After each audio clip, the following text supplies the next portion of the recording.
Bonsoir à tous, bienvenue dans votre émission La Réunion Léla. J'espère que la première journée de la reprise a été malgré tout dynamique et que le corps a su répondre, parce que c'est pas toujours évident de reprendre comme ça et de remettre le corps dans le rythme.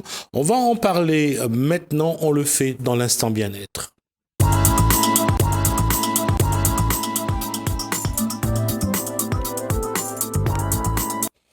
Bonsoir David de Flore. Bonsoir. Je disais que le corps a besoin d'un certain temps d'adaptation pour se remettre dans le rythme entrecoupé de fait. Le corps fonctionne, j'allais dire, d'une façon assez habituelle, a besoin de rythme. Comment ça va se passer pour ceux qui reprennent là ? Aujourd'hui, c'est une très belle journée, il y a une éclipse totale. Donc, il y a une très belle lune. Ce matin, il y a une très belle lune. Depuis 2-3 soirs déjà. Ce matin, c'est la lune rouge. La lune s'est rapprochée de la Terre et rouge. On le voit mieux en métropole, mais voilà, c'est une belle éclipse, donc on démarre bien. Pour les gens qui reprennent aujourd'hui, je trouve que c'est un bon démarrage. Pour les jardiniers, welcome avec cette belle lune. La sève est montante, je crois. Voilà. Donc, je pense que le dynamisme est là, même si on a un peu traîné, on a laissé le corps vivre. Je pense que c'est important de laisser un peu le corps vivre. Et avec beaucoup de bonheur, beaucoup de joie, je pense que les gens vont reprendre la route pour le travail. Je pense que tout est dans le mental. Quel que soit notre métier, là où on va faire, ou la route, si le mental est bon, si on a la joie dans le cœur, je crois que c'est la plus belle médecine. Alors, souvent, en début d'année, tout le monde débute l'année avec de bonnes résolutions, surtout pour leur corps, parfois dans leur schéma de comportement et de fonctionnement. Quelle bonne, j'allais dire, attitude prendre en ce début d'année pour son corps, sans bouleverser pour autant le quotidien de chacun, mais comment faire en sorte de changer un petit peu les habitudes pour que le corps aille mieux, surtout dans son... Aujourd'hui, on va un peu vers le végétalisme. Il y a même les véganes. Alors, pour ceux qui entendent ce mot... actuellement, c'est vegan, c'est enlever tout ce qui est chair, tout ce qui est carné. Donc, ça, c'est quelque chose qui est là. Est-ce que aller vers le végétarisme et le vegan, c'est ce qu'il faut ? Ou est-ce qu'il faut modifier un peu plus ses habitudes ? On propose, par exemple, de manger le lundi sans viande, sans poisson. C'est un appel de un certain nombre de people, de stars de la chanson, de la télé et du cinéma. Quelle est la bonne attitude à prendre maintenant ? Alors, si les people demandent ça aujourd'hui, donc nous sommes déjà people. Parce que les shivaïstes ne mangent pas de chair le lundi. Le shivaïste, là, est même dans l'ascétisme, donc... on ne mange pas de chair le lundi, donc déjà, waouh, on est people. Hein, bon, c'est bon. Moi, je ne suis pas cette histoire de vegan, végétarien, tout ça. J'ai vraiment pas mon mot à dire parce que nos grands-parents, ils ont mangé de la viande, nos arrière-grands-parents, et ils n'ont pas eu plus de maladies que ça. Sauf qu'il faut manger très peu. Le problème à La Réunion, toujours la même chose, on mange trop. On mange trop la viande et trop souvent. On peut se dire, on fait un bon repas de viande le dimanche parce qu'on a toute la famille, et la semaine, on n'a pas besoin de viande. Alors... On mange trop de viande. Pourquoi on mange trop de viande ? Pour la première raison, c'est parce que c'est plus facile ça, à faire. Mettre un steak dans une poêle, assaisonner, faire une grillade. C'est beaucoup plus convivial aussi. On réunit la famille, les amis, et on croit manger aussi sainement quand on fait une grillade, parce que souvent ça s'accompagne d'une salade, mais c'est pas vrai. Pas du tout. La grillade, déjà, c'est pas bon, c'est sur le bois, c'est cancérigène, ça c'est déjà pas bien. Alors là, on parle du charbon. Oui. On parle du charbon pour la grillade. Oui. Et les salades, il n'y a rien de pire pour les intestins. Donc, alors, le vinaigre, le poivre, les oignons, l'ail... C'est pas ça, c'est la salade même, pas l'assaisonnement. C'est pas l'assaisonnement, c'est la salade ? Non, c'est la salade même. Parce qu'elle n'est pas cuite ? Voilà, parce qu'elle n'est pas cuite. Non, pas l'assaisonnement, je ne parle pas d'assaisonnement. D'accord. Le poivre est très bon, l'ail est très bon, le vinaigre est très bon pour la santé. Oui, on dit que ces épices sont excellentes pour le cœur. Oui, très bon. Ouais. Mais là, ce n'est pas l'assaisonnement que je parle, mais la salade. C'est-à-dire la tomate crue, la laitue crue, tout ça, c'est ça qui est bon. Déjà, la tomate crue, ça apporte rien au corps. C'est de l'eau ? Bah oui, ça apporte rien. Tandis que si on le grille un peu, on le passe au four ou quelque chose comme ça, là, on a des antioxydants. La laitue, c'est un poison. C'est un poison. Mettez une laitue dans un sac poubelle, dans un coin, revenez le soir ou le lendemain, sentez la laitue. Ben, c'est exactement ça dans notre corps. Donc, les gens qui ont des gaz, posez-vous la question combien de laitue vous mangez à la semaine. Donc, la question, c'est de ne pas manger de légumes crus. Et ça, je vais avoir une révolte contre moi parce qu'il y a énormément de gens qui ne mangent que du cru. Alors, on va juste rajouter que les légumes crus, généralement, amènent un peu plus d'acidité aussi. Beaucoup, il n'y en a même que ça. Hein. C'est ça, beaucoup? Ah, oui, beaucoup. De toute façon, c'est clair, les gens qui boivent du jus, les gens qui mangent du cru, ont un ventre gonflé et plein de gaz. Ça, c'est automatique. Alors, dans ce cas, les légumes, faut tous les cuire. Il faut les cuire. C'est un paradoxe pour la salade. On ne cuit pas la salade. C'est bon, hein? Cuit? Ah oui, c'est très bon. D'accord. C'est très bon. Quelle que soit la salade. Oui. Les laitues bien lavées, passées au cuit vapeur, c'est excellent au goût. C'est un goût de pomme, c'est vraiment bon. D'accord. Donc, aujourd'hui, il faut dire aux gens de cuire tous les aliments. C'est ça? C'est important, oui. D'accord. Alors, donc ça, c'est un élément déjà un changement. À prévoir. Alors, qu'est-ce qu'on peut faire d'autre? Alors, éviter donc de manger des légumes crus, d'une part. Donc, quel que soit le légume, le passer à la vapeur. Passer à la vapeur, exactement. Et généralement, ces légumes, il faut l'accompagner d'une bonne sauce ou d'un poisson ou d'une boîte de sardines. L'accompagnement, ça peut être très bien une boîte de sardines et un jus de citron, une viande grillée ou un poisson grillé. On n'a pas besoin absolument de faire un curry. Et puis, on n'a pas besoin spécialement de poisson parce que si on fait des légumes vapeur et un bouillon de bread, si on prend des breads de protéines, c'est bon. Ou bien des lentilles rouges, c'est de la protéine. Hein. Ça pose une question, c'est pourquoi les gens mangent plus de viande aujourd'hui? Parce que finalement, c'est quelque chose qu'on voit, c'est qu'ils ont moins de temps pour cuisiner, ils ont moins de temps pour aller faire les courses, et on va toujours au plus rapide. Et comment faire pour que les gens aient le temps d'aller choisir leur bread, d'aller choisir leur grain ou le légume au marché forain ou alors en grande surface? Ils ont pas maintenant en grande surface, il y en a. Il y a des marchands de légumes sur les trottoirs partout et tout ça. Je pense pas que c'est une histoire de temps. Je pense que les gens n'ont plus de patience. C'est pas le temps. Et il y a une chose aussi qui est vraie dans nos habitudes, c'est que souvent, pour ceux qui ont pris cette habitude-là, c'est d'avoir la carte bleue. Et c'est vrai, quand on passe à côté d'un marchand, d'un forain sur un coin de trottoir, ils n'ont pas la carte, ils n'ont pas le TPE, le fameux machine à paiement numérique.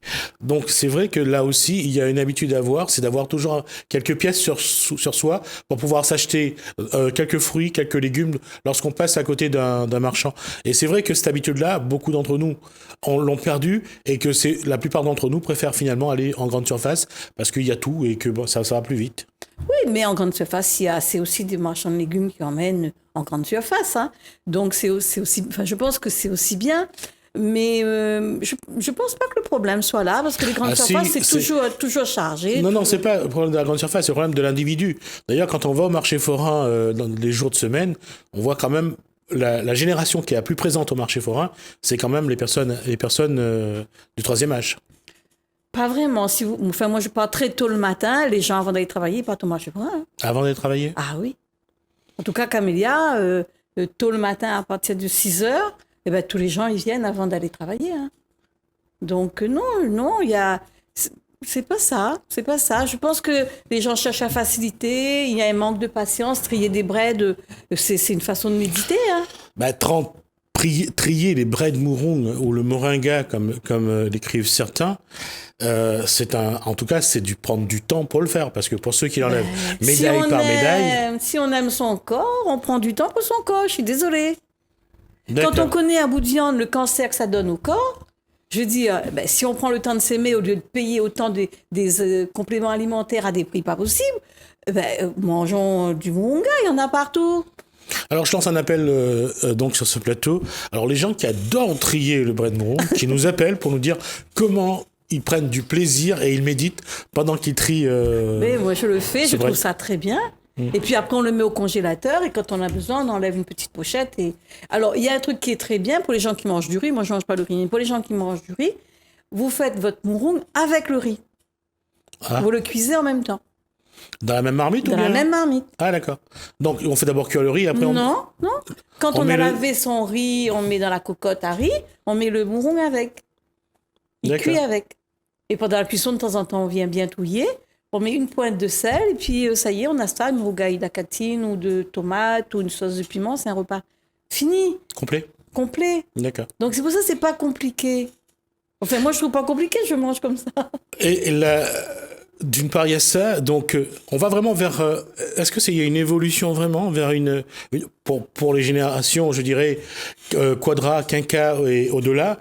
C'est vraiment une évolution dans l'alimentation aujourd'hui. Il y a cette évolution-là. En tout cas, chez vos patients à vous. Automatiquement, oui. Les gens qui passent chez moi, automatiquement, ils changent totalement l'alimentation. Et j'ai même des clients qui m'appellent le matin pour me donner la recette, enfin leur menu du jour, et pour me dire « Davy, je t'aime, merci ». D'accord. Moi, ça me touche parce que avant, ils mangeaient n'importe quoi et n'importe comment et ils pensaient bien manger.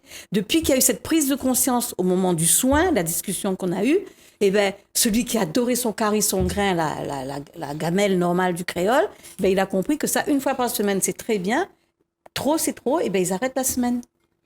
D'accord. Alors, mais généralement, c'est une génération. Je veux dire, ce sont plus ceux qui sont quadra, quinca et au-delà. Non, j'ai des étudiants aussi. Ah bon? Moi, j'ai des étudiants de métropole qui sont venus en vacances là. Ils sont repartis à Paris. Et ben, j'ai des nouvelles par Internet. Et ben, ils continuent. Ils font même des petites vidéos pour moi. Comment ils font la cuisine. Parce que pour eux, ça a changé vraiment le corps. Ça a changé le mental de manger autrement. D'accord. Non, c'est une expérience à mettre en place. Hein. Donc, finalement, la deuxième, j'allais dire, la deuxième attitude à avoir cette année, c'est de prendre le temps de préparer sa nourriture. Parce que c'est ça qui manque finalement. C'est le temps de préparer. Enfin, c'est de ne pas prendre le temps pour préparer sa nourriture. La préparation. Les gens cherchent à faire vite et on fait très mal quand on fait vite et on n'utilise pas les bons ingrédients. Donc, tandis que si on prend le temps, et la vie change. D'accord. Vraiment. On dort mieux, on a un meilleur sommeil, ça c'est très important. On est beaucoup plus cool devant les difficultés. On n'a pas cette pression parce que l'alimentation, si elle est mauvaise, ça donne des pressions à l'intérieur. Donc, on est mal à l'aise devant les difficultés. Donc, ça aussi, il faut quand même réfléchir là-dessus. Je ne parle pas plus pour les personnes âgées que les jeunes. Nous sommes tous des humains, quel que soit l'âge. Isabelle Sita, qui est coach pour le deuil, me rappelait que l'être humain est esclave de ses désirs. Oui. C'est cette c'est pour ça qu'il faut posture qu'il faut éviter. Il faut se secouer de temps en temps. Vraiment, il faut des fois, on a envie de rester au lit jusqu'à 7 heures, 8 heures. On a envie de traîner. Mais le plus beau moment de la journée, c'est le matin. Oui. C'est ça. C'est l'aurore. Ah oui, c'est au moment où apparaît le soleil et juste avant l'aube. Et ben, quand on a fait une fois, on se dit, disons, qu'est-ce qu'on a perdu? Et ben, tout de suite, on a envie le matin, très tôt, d'être debout, juste pour regarder avec une certaine passion cette nature. Et puis, il y a cette ambiance qui est là, qui est tellement apaisante, bien sûr. qui est tellement, je veux dire, presque, ça soigne quelque part l'âme. Bien sûr que ça soigne. Ça joue sur des hormones. C'est ça. En fait, moi, je dis toujours, je ne sais pas qui a créé l'homme. Alors, je m'appelle le créateur.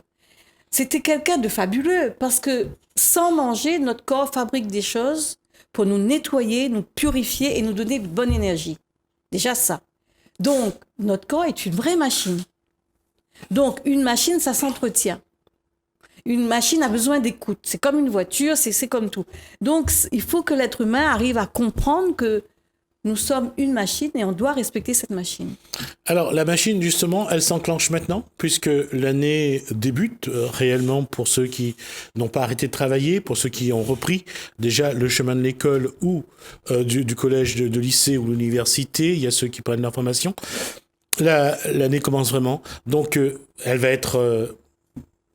je dirais assez oppressante parce qu'il y aura, encore une fois, il y a la crise sociale, il y aura les élections européennes au mois de mai, il y a les projets, il y a la discussion, il y a pas mal de choses qui se mettent en place. Comment prendre le temps dans cette course, dans cette exigence à l'urgence, comment s'imposer de prendre du temps pour soi?